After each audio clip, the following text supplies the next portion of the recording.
We have already done about the three categories of the tissue system: epidermal tissue system, ground tissue system, and the vascular tissue system.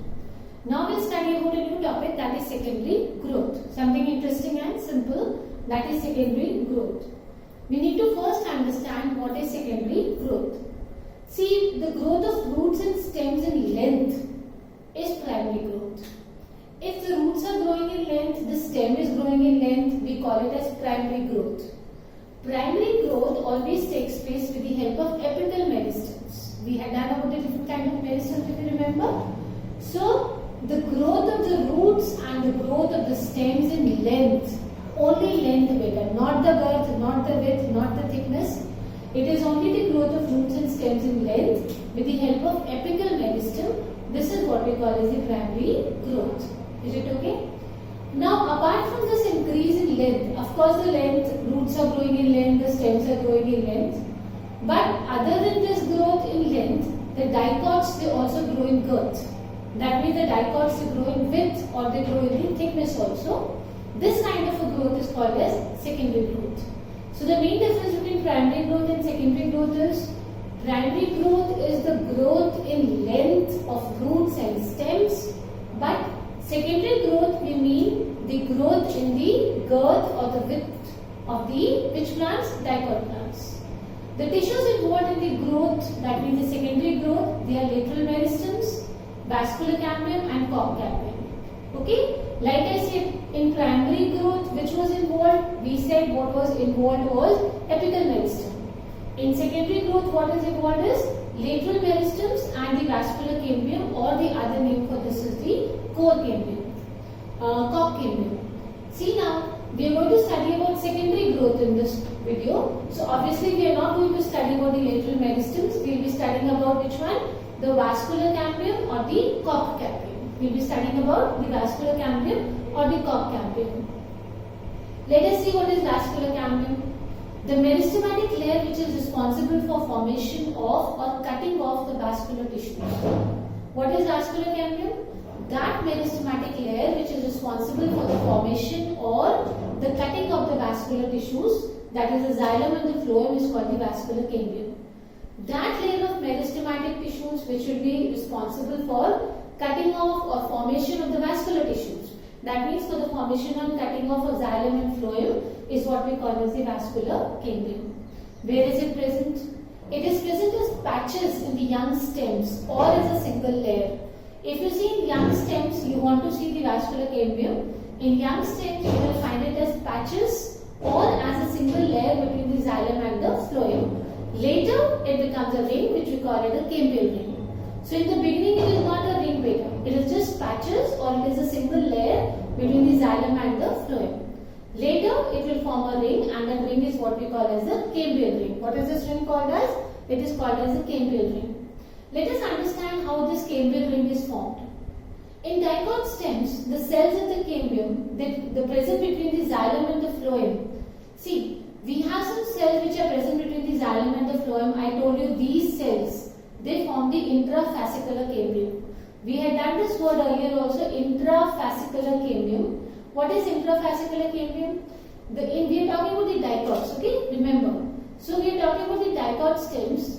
Those cells of cambium which are present between the xylem and the phloem, they are known as intrafascicular cambium. And the cells of the medullary rays just adjoining the interfascicular cambium. Those cells of medullary rays which are just next to which cambium? Intrafascicular cambium. They form what we call as interfascicular cambium. So we have two kinds of cambiums, intrafascicular cambium and interfascicular cambium. Try and understand the difference between both of them.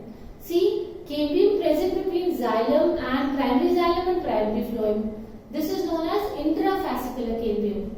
And those areas of cambium which are just adjacent to which intrafascicular cambium, we call them as what? Interfascicular cambium. So this combination of intrafascicular and interfascicular cambium forms a continuous ring, which is what we call as a cambial ring. What is this ring called as? Cambial ring. Let us study about the activity of this cambial ring. The cambial ring becomes very active now and it starts to cut off new cells. The cambial ring, once it becomes active after it has been formed, so this cambial ring is formed by two cambiums, intrafascicular cambium and interfascicular cambium. Now once this ring is made, it becomes very active and it starts cutting off cells. It cuts cells both towards the inner surface also and it cuts cells towards the outer surface also. Those cells which cut off towards the pith, that means towards the center, those cells which will cut off towards the pith, later when they mature, they form the secondary xylem. So what will they form? The secondary xylem.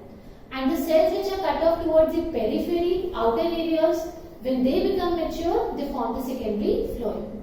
I told you the cambial ring will cut cells both inside and outside, both towards the pith and towards the periphery. So those cells which will cut off towards the pith, okay, they will mature and become secondary xylem, and those cells which will cut off towards the periphery will later become the secondary phloem. One more thing very interesting. The cambium is more active on the inner side compared to the outer side. And we said on the inner side xylem is being formed. On the outer side what is being formed? Phloem is being formed. So if I say the cambium ring is more active towards the inner side, then what will happen, beta? Obviously the amount of the secondary xylem which is produced will be more than the amount of secondary phloem. Is it clear? Because it is more active on the inner side, and inner side what was being formed towards the pith was secondary xylem. So the amount of secondary xylem formed will be more in amount compared to the amount of the secondary phloem. The primary and the secondary phloem gradually, what happens to them? They get crushed. See, the phloem gradually gets crushed. The primary phloem gets crushed, the secondary phloem gets crushed. Why does it get crushed? Because of an excess amount of deposition and production of secondary xylem. So much of secondary xylem is being produced, so much of secondary xylem is being deposited that gradually what happens is the primary phloem and the secondary phloem will gradually get crushed. But the primary xylem, it remains intact at times, but what happens is generally the phloem it gets crushed. Why does the phloem get crushed? Because I told you the cambial ring is more active towards the inner side. So a large amount of secondary xylem would be formed. A large production of secondary xylem, a large deposition of secondary xylem will gradually lead to the crushing of the secondary phloem.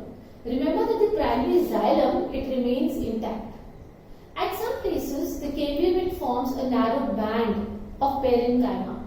Sometimes at some places what happens is that this cambium, it forms a narrow band of cells. Which cells? Parenchyma cells, which pass through the secondary xylem and the secondary phloem in radial directions. See, this is a beautiful combination where what happens is at some places, what happens to the cambium is a narrow band of parenchyma. We are talking about which cells? Parenchyma.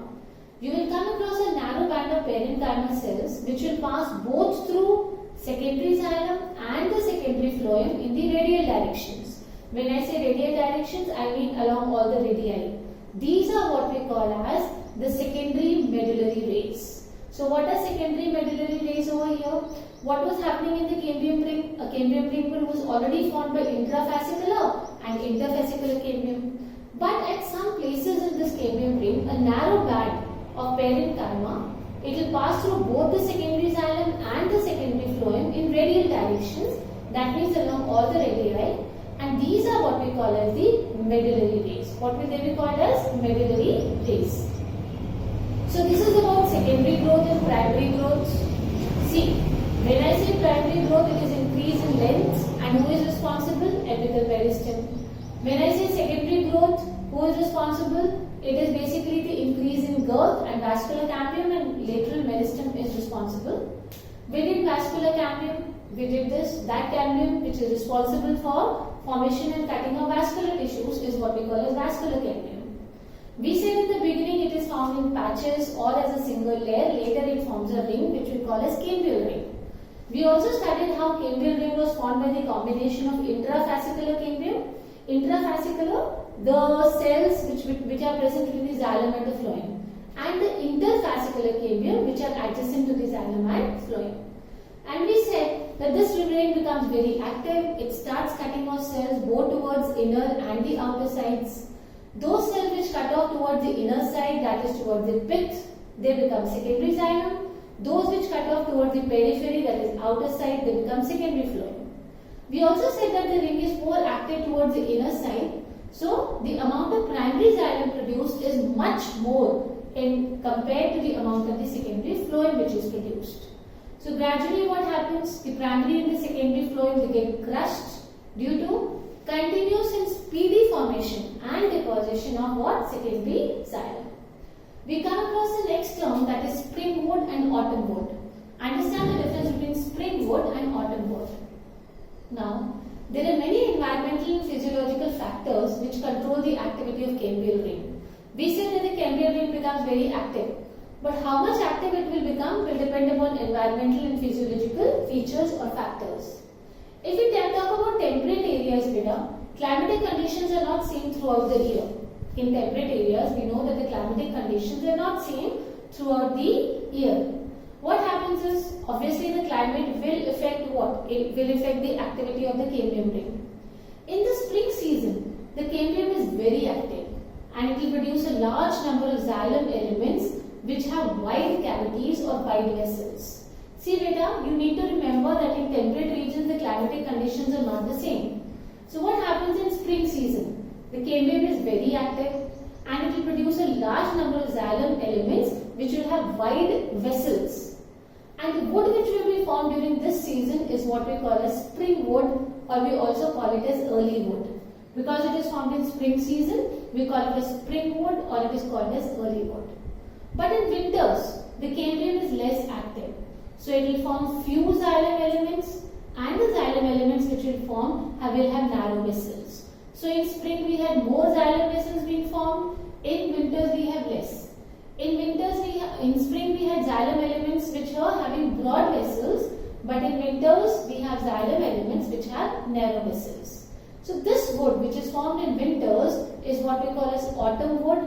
It is also known as late wood. What is it called? Late wood. How to differentiate between both of them? The spring wood is lighter in color and it has low density, whereas the autumn wood, it is darker in color and its density is also higher compared to the density of the spring wood. This is how we differentiate between both of them. These two kinds of woods appear as alternate concentric rings. Okay? If you see on this bark of a big tree, you will find rings. What are these rings? These are alternate rings of wood. Spring wood, then alternate you will have the winter wood. That is early wood, late wood, then early wood, then late wood. You will find such kind of alternate rings on trees. These rings are called annual rings. What we call these rings as annual rings. And these annual rings help us to find the estimated age of a tree. Like in every spring season, one ring is being formed. So if you count the rings, alternate rings, how many springs that plant has undergone or has lived, this is how you can estimate the age of a tree. Moving on to the last word, that is heartwood and sapwood. Understand the difference between heartwood and sapwood. In old trees, we are talking about old trees now, most of the part of secondary xylem becomes dark brown. We are talking only about old trees, keep in mind this, that most of the part of the secondary xylem, it becomes dark brown. Why does it become dark brown? Because of the deposition of organic compounds like gums, resins, oil, aromatic, that is smelling substances in the central or the innermost layer of the stem. So the central layer of the stem or the innermost layer of the stem, we have all these things being deposited. Gums, resins, oils or other substances, they are deposited where? They are deposited in the central or the innermost layer of the stem. These substances make the wood brown, hard, okay, and durable. It also becomes resistant to the attack of microorganisms. This kind of region has dead elements and highly lignified walls. This is what we call as a heartwood. Heart is in the center, so this is how we assume we've given the name as heartwood.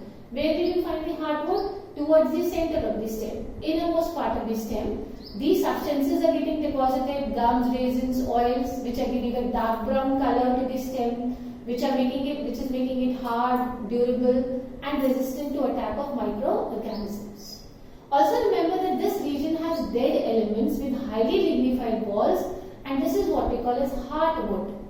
Heartwood is not involved at all in conduction of water. It just gives mechanical support to the plant stem. That is the only function it does, that it gives support to the stem of a plant. But the peripheral areas of the secondary xylem, I am talking about the outer areas of the secondary xylem, they are lighter in color. Why they are lighter in color? Because like the inner areas, there is no deposition of oil, raisins and all. So they are lighter in color, they are comparatively softer, and they are called as sapwood. What we call them as sapwood, S-A-P-W-O-O-D, sapwood. This is involved in the conduction of water and minerals from roots to the leaves. So when you think about a stem of an old tree, keep in mind that the central layers, the xylem has deposition, secondary xylem already has deposition of all these substances. The innermost layers have these substances like gums, raisins and oils, and it is because of the presence of these substances that the innermost part becomes hard, brown. It also becomes durable, resistant to attack of microorganisms, and as dead elements with highly lignified walls. This central hard area is what we call as hardwood, and the area which surrounds it, the peripheral area of the secondary xylem, this is lighter in color because no such substances are present. It is softer and it is called sapwood. It is this sapwood which is involved in the conduction of water and minerals from the root to the leaves. The hardwood is not involved in conduction. It is just giving mechanical support to the stem of a plant. This is all about secondary growth. Thank you.